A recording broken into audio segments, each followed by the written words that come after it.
Welcome back, guys, to beautiful Kentucky. No, just kidding. We're in Miami. Can you believe that? Look at that. Farm fields in Miami, Florida. Who would have thought? That's crazy.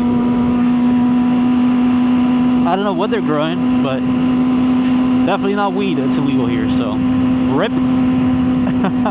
Anyways, guys, what I want to talk to you about today was kind of a niche topic, really, that I think some writers ask themselves this question when looking for upgrading their motorcycles. And now that I own both a 1000 and a 600, I thought it would be a good video to really speak about the main differences, obviously aside from power, right? Power is a given. Everyone knows that the 1000 is going to be quicker than the 600. That is kind of a no-brainer. So this is when it comes to sport bikes, obviously, like that is what my experience is in. That is what I ride. So that is what I will be talking about. Now, a lot of riders nowadays start on the 600s. If you want to be extra safe, you start on the 300, 400, 650s maybe. And hopefully one day think about moving up. But a lot of them are faced with the dilemma of, you know, they really want to get the 1000. And the reason why they want to get the 1000 obviously is because it's a 1000. It's cool, right? It's the fastest thing out there. It's sick.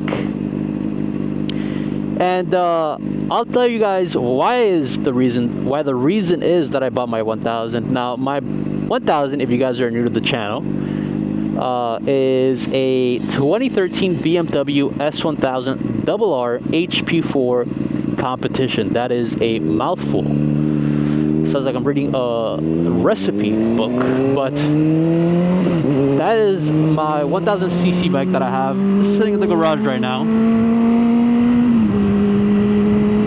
because we're just cruising, we're just chilling on normal roads. And I bought that bike because it's a very special bike. They only made it for 2 years, BMW, 2013, 2014. And they made the HP4 variant and the HP4 competition. Mine is the competition with the extra bits of carbon fiber on it, false neutral, if you can see that. We don't have the neutral light on, but for some reason we're neutral. And when I saw the opportunity come up for me to buy that bike, I had to take it. I could not let that opportunity pass by, because it's not every day that an HP4 in your area goes in the market. Mind you, a well-maintained HP4 competition. So I like the specialness about it. I like the looks. I like the fact that it comes with nice carbon fiber parts. And I see it more of like as a long commute kind of bike. Like if I'm going to go on a long group ride or long ride, I'll take that bike because it's better geared towards the highway and you're able to cruise a lot more comfortably. Now, let's get into that, right? Do you need a 1000 if you have the 600? Well, I truly believe that you do not need the 1000. And especially true if you have to get rid of the 600 to buy the 1000. If you can keep both, then, I mean, fuck it, do it. You'll have the best of both worlds. But if you have to sell the 600 for the 1000, in my opinion, this is just my opinion, it is not worth it. You're getting the 1000 obviously because it is a cool bike, it's a faster bike. You're not gonna use, I don't know, 60% of that bike's power. Right now, cruising on city roads, you're nowhere. You could do this with 20 horsepower. You could do this with 100 horsepower. You don't need 200 horsepower. Mind you, insurance also is going to go up tremendously from a 600 to a 1000. Insurances look at 1000s like the black plague, bro. It's like that's their kryptonite. So they just charge an arm and a leg to hopefully deter you from buying one. So if you have to get rid of the 600, don't get a 1000. Like I said, you're not going to use that power as intended by the manufacturer. Oh no, they think my bike's getting stolen. I'm on it! I'm on the bike!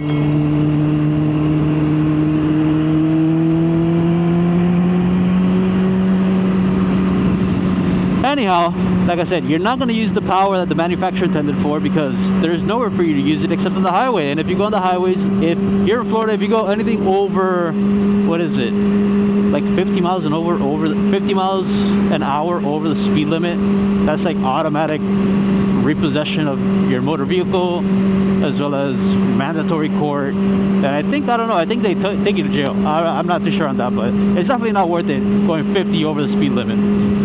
So on the highways, most of the time the speed limit is, I don't know, let's say 75 if you want to be extra adventurous, is the speed limit on the highway. If you just go 125 miles an hour, you are risking potentially jail time, a repossession of the vehicle, probably a suspended license. So it's a huge risk. It's a huge risk. I'm not saying don't do it, but you can do that on a 600. A 600 could do 125 easy.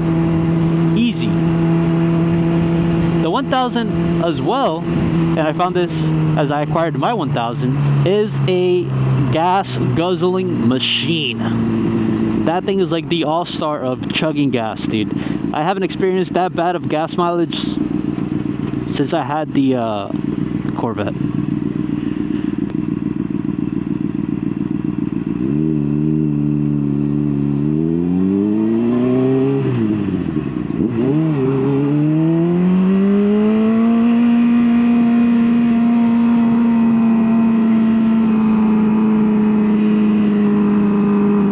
That's so stupid.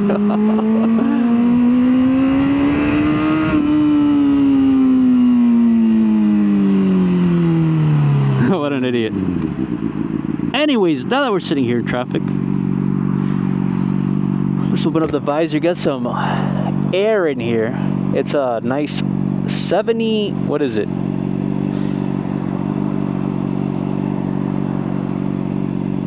75-degree day here in Miami with some hot ass sun, let me tell you.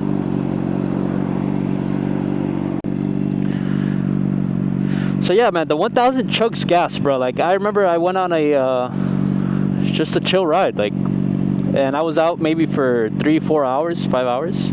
I filled up, went on a similar ride the next day, and I had to fill up again. Bro, I feel like the 600, I don't know why, but it just lasts me so much longer. I don't know why that is, but again, to my point, you don't need the 1000. Bro, the 1000 for what you want to use it for and what most people want to use it for, which is, let's just say, to go fast, you can so comfortably do that on the 600, bro. And then you can enjoy it more. I have never revved out my 1000 to redline, because, bro, for me to be able to do that is such specific situations that here in Miami is so hard to achieve. There has to be very minimal traffic. Let's say you want to do it on the highway, very minimal traffic, roads have to be dry, and then you can go for it. On a 600, bro, on a 600, I can rev it out in first, well, obviously first gear. You can do that on a 1000 as well, except on the 1000 you probably end up going above the speed limit already. But I can do this, and it's just so much more fun. You get to hear your bike. I know you hear your 1000 as well, but you know what I mean. Like, you are able to just rev it out while staying at that, damn, that was a big ass bump, while staying at that comfortable speed limit. If I did that in second gear on the HP4, bro, I would be going like 120, 130. Like, it just ain't happening.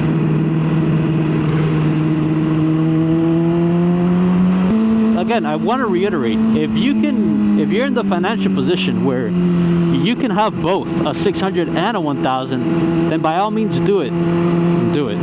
You'll enjoy what most of the time is enhanced performance from the 1000 when it comes to electronics and rider aids and amenities like heated grips and quick shifters and blah blah blah blah blah. But if you have to get rid of the 600, you guys have no idea how many guys I have talked to that end up selling their 600 because they want to upgrade to the 1000. So then they just take the money and upgrade to they take the money from the 600 and put it towards the 1000. And they end up regretting selling the 600 because the 600 is a lighter bike. It's a more flickable bike. You're able to enjoy a lot more of that power curve than on the 1000. And then it's kind of unfortunate because then they end up going back to the 600. So you lose money on both sides. You lose money selling the bike, and then you lose money selling the 600 to buy the 1000, and then you lose money selling the 1000 to get back to 600. So again, trust me, I know getting a 1000 is very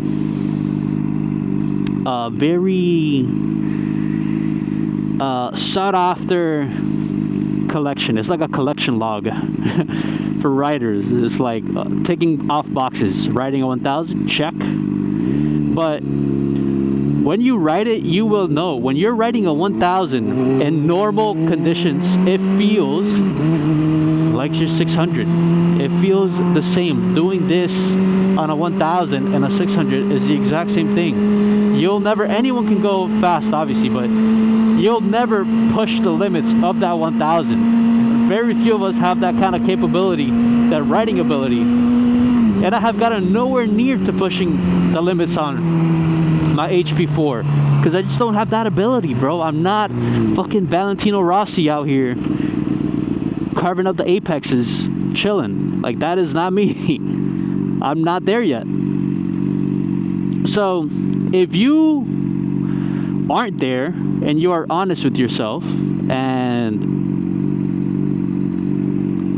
have an honest conversation with yourself, you will